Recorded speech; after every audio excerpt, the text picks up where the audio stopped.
பஞ்சு முறுக்கு மந்த்ரா கடலை எண்ணெயில நானே பண்ணுது ஒரு சேலஞ்ச்.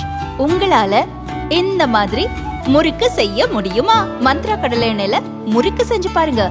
ஓகே.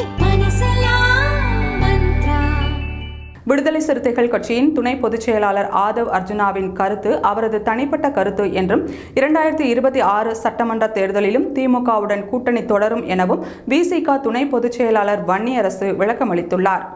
ஆட்சியிலும் அதிகாரத்திலும் பங்கு வேண்டும் என திருமாவளவன் பேசிய வீடியோ தமிழக அரசியலில் பேசுபொருளாகியது. இந்நிலையில் விசிகவின் துணை பொதுச் செயலாளர் ஆதவ் அர்ஜுனா தந்தி தொலைக்காட்சிக்கு பேட்டியளித்தார். அந்த பேட்டியில் அவர் விசிக கூட்டணி இல்லாமல் வட மாவட்டங்களில் திமுக வெல்ல முடியாது, தமிழக அரசமைப்பில் விசிக இடதுசாரிகள் மற்றும் சிறுபான்மை கட்சிகளுக்கு இடம் கொடுக்க வேண்டும் போன்ற கருத்துக்களை அவர் பேசியிருந்தார்.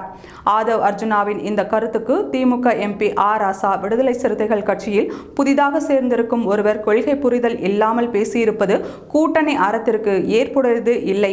திருமாவளவன் நிச்சயமாக இந்த கருத்தை ஏற்க மாட்டார். இந்த கருத்துக்கு எதிரான நிலைப்பாட்டை அவர் எடுப்பார் என்று பதிலடி கொடுத்தார்.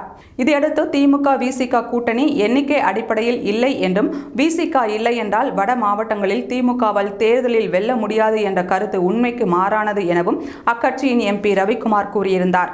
இந்நிலையில் இந்த விவகாரம் தொடர்பாக விசிக துணை பொதுச் செயலாளர் வன்னியரசு செய்தியாளர்களை சந்தித்தார்.